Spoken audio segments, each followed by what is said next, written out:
Great. Thank you, Mahesh. And good morning, good afternoon, good evening, depending upon where you are. So I will give you just a quick glimpses of what is happening in terms of exploration of the moon in India. And as you all know that we had three missions so far, starting with the Chandrayaan-1 mission, which was in 2008, the Chandrayaan-2 mission, which was in 2019, and Chandrayaan-3 mission, which was last year in 2023. At Chandrayaan-1 mission, we had excellent cooperation with ESA as well as with NASA. We had 4 experiments where we had a partnership with ESA and 2 experiments where we had partnership with US.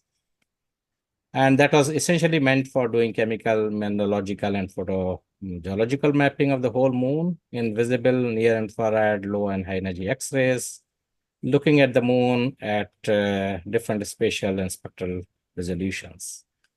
The Chandrayaan-2 was more of a mission to look at the lunar surface in much more detail, but it also had a lander and rover. We could not succeed in doing it perfectly well in 2019, but in 2023, we had a mission of a lander and rover, and we all know very well what all happened. So I will give you glimpses of all this in a very quick way. So Chandrayaan-1, which had 11 experiments on board, it also had a moon impact probe, which is sitting in the right in the top, the gray box. And this was essentially released once we went to a 100-kilometer circumpolar orbit. And it landed very close to the South Pole, very close to the Shackleton crater. And that made MIP, the moon impact probe, the first man-made object from India to land into the South Pole of the moon. It also has given us a lot of new science about the moon, including the discovery of water on the moon, but not just on the surface, but beneath the surface and above the surface. It also gave us information about the mini magnetosphere formation on the moon, and also that the moon is not geologically dead. It is quite active, and we have seen volcanic vents and volcanic effects, which is as recent as 10 to 100 million years. There have been a lot of science publications which came out, more than 200 of them, and some of them actually making the cover page of various journals, including Science and Geophysical Letter, 2 of them shown over here. The instrument called SARA, where I was directly involved, was one of the instruments which was looking at not just the solar wind interaction with the lunar surface, but also looking at the impact of that, and which came out in terms of changing our understanding of how the solar wind interact with the moon. So our current understanding in 2008 was that the solar wind comes and interacts with the moon, gets absorbed on the day side. We will have a long wake or a tail, which gets filled up by ion acoustic speeds.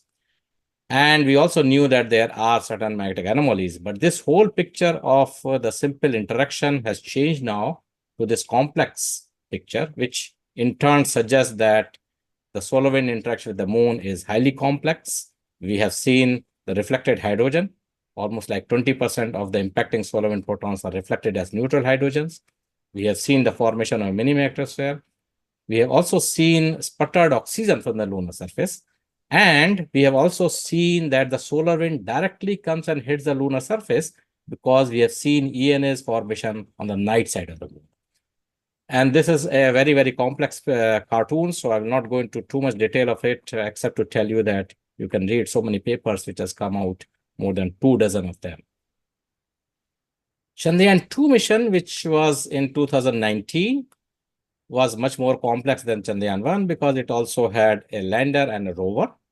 But we all know what happened after the launch, that we could not succeed in landing perfectly well. We lost contact about a kilometer above the lunar surface from the Chandrayaan-2 lander. But the orbiter is working very well with 8 experiments on board for the last close to 5 years. We are getting excellent quality of science data. And one of them is the OHRC, or optical high resolution camera, which provides you the resolution of almost like 1 feet from 100 kilometers. And this has been very important in terms of finding the landing site for the Chandrayaan-3 mission, because we could decide much better landing site than what we had for the Chandrayaan-2. All the other instruments on board the Chandrayaan-2 orbiter are working very well, providing us excellent data. And there are publications which are listed over here. I will not go into details of this. You can look into the websites. And there is also an instrument called Solar X-ray Monitor, which is, of course, one of the excellent instrument working in 1 to 15 kV band, looking at the X-rays coming from the sun, which is falling on the lunar surface, which is essentially required for understanding of the elemental composition from the instrument called class. And this is an instrument which can look at solar X-rays in entire energy range from sub-A class flares to X-class flares. And this has also been very useful very recently when we had large number of flares happening on the sun in the May 9, 10, 11, 12. It has also an instrument called DFSR, Dual Frequency Radio Science Experiment, where it has seen that the electron density in the wake region of the moon can go to almost like 10 to 4 particles per cc.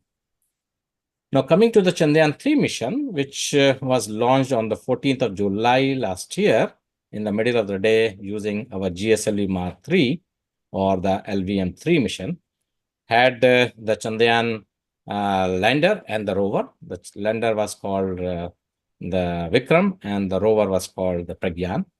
And it has 4 experiments on the lander, 1 on the propulsion module and 2 on the rover. And PRL has played a big role in the experiment on the rover, which was alpha particle access spectrometer. And we also had an instrument called Chaste, which went inside the lunar surface to look at the temperature profiling. We had a fantastic launch in the middle of the day on 14th of July. And on after the launch, we went into different orbits, going around the Earth, gaining velocities, finally went into lunar transfer trajectories, got inserted, and then finally landed onto the 23rd of August in the evening. And that made, there were a lot of other tests which are done on board while we were just approaching so that we could see all the sensors working very well, including the lander hazard detection avoidance cameras, which was there on board, because that was one of the very important cameras which has to decide on board the location of the landings. So we had the fantastic launch on the 23rd, the landing on 23rd of August in the evening. And you can also see me sitting over there in the mission control. So that made India the first nation to land in the southern high latitude regions, close to the 70 degrees south. And if you look at the whole world was looking at this mission, I was also over the moon, so I could took the selfie after the successful landing. More importantly, was that we could move out the Pragyan rover. I don't know whether you can see this movie. Just give me a information or you are able to see this movie of how this.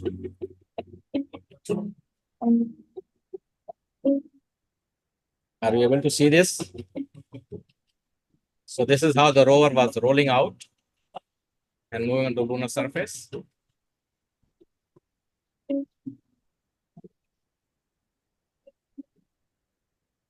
This was a very, very proud moment for all of us that the experiments on rover could be done very well. And we could see the rover moving around into the vicinity of the lander, the Vikram lander. We could also see how the rover was rolling onto the lunar surface, creating its own imprints. And also, we could get a selfie of the lander from the rover, because the rover has 2 cameras on board in the front and as well as in the back. So we could get a selfie of the Vikram lander. And you can see it at different locations because rover was roving all around the landing site for doing the science. But in between, it was also taking pictures of the Vikram lander. The 3 experiments on the Vikram lander, you can see very clearly deployed. One of them is Chaste, which went almost like 10 centimeter inside into the lunar regolith. ILSA, which was a seismometer sitting on the lunar surface. And we also has an LP, which was deployed, and we could see very clearly it in the shadow. The location where the lander has landed is now called Shiv Shakti, and it has been now named officially by the International Astronomical Union this year on 19th of March.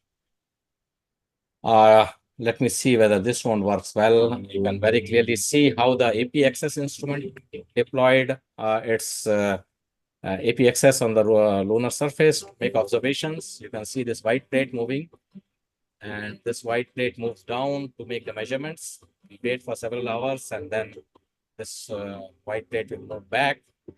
That showed that all the mechanisms on the rover also work very well and has provided excellent quality of data. So this is how the rover movement looks like around the landing site, which is now called Shiv Shakti. So rover has moved almost like 103.5 meters around the landing site and has provided us excellent quality of data, making measurements at every stop. The sixth experiment, which is shown over here, has also worked very well. And I will just give you one of the glimpses of all this together. So the APXS instrument on the rover, which is in the bottom right, you see here the spectral elemental map or elemental composition of the landing site. We could see sodium, magnesium, aluminum, silicon, sulfur, potassium, calcium, titanium, chromium, manganese, and iron, as well as nickel. So this is for the first time that we could measure the elemental composition at high latitudes. The LIPS also worked very well, and it has provided complementary data to what APXS has done on the rover. The instrument on the lander includes the chaste, and it also provided us excellent quality of data in terms of the temperature distribution to a depth of almost 10 centimeters from the surface. The Ramba LP has provided the electron density distribution at a height of 2 meters from the surface using the LP, which is sitting on the lander. And the ILSA has captured all the movements of the rover on the lunar surface. And every time there was a movement of the rover, ILSA was able to sense. It has also sensed a lot of new signals which are linked to various moonquake on the moon. We also did a hop test, which was post the all operations on the Chandrayaan 3. So we lifted the whole lander, moved almost like 40 to 50 centimeter across and in height, and landed well, which shows the capability of restart of the engines. Also, the propulsion module, which was actually meant to carry this whole lander onto the lunar orbit, has now been moved out from the lunar orbit, and it has been brought back into an Earth orbit. So this is also a futuristic technology demonstration for India to do such kind of maneuvers of bringing back the object from the moon orbit back to the Earth orbit. Now, what next? We are working closely with the JAXA, and my colleague Masaki is there, so he'll be aware about this, that India, ISRO and JAXA is planning for a mission to go to the polar regions to explore the volatiles. And this will be a joint mission where we will have a lander and a rover, and rover will be moving around into the permanently shadowed regions to do the science. So we have the launcher from the JAXA, the lander from India, and rover having experiments both from India and JAXA. And in coming future, in terms of Indian explorations, we are talking about sample return mission using our own mission. And that there is a lot of complexity involved, because you don't just have to land, but also you have to do the sample collection and then bring it back to the Earth, which involves coming back to the lunar orbit, then lunar orbit back to the Earth orbit, and then descend back into the Earth orbit to deliver the sample back to Earth. So this is a quite complex mission where we are working currently to bring sample back to the Earth from a region which has not been explored so far. So all the data which is there is currently stored in the ISSDC, which is Indian Space Science Data Center. And anybody can access this to look at the data from the Chandrayaan 1, Chandrayaan 2, and more recently from the Chandrayaan 3. So thank you all for listening patiently. And if you have any questions, I can take it over. Thank you. Thank you very much.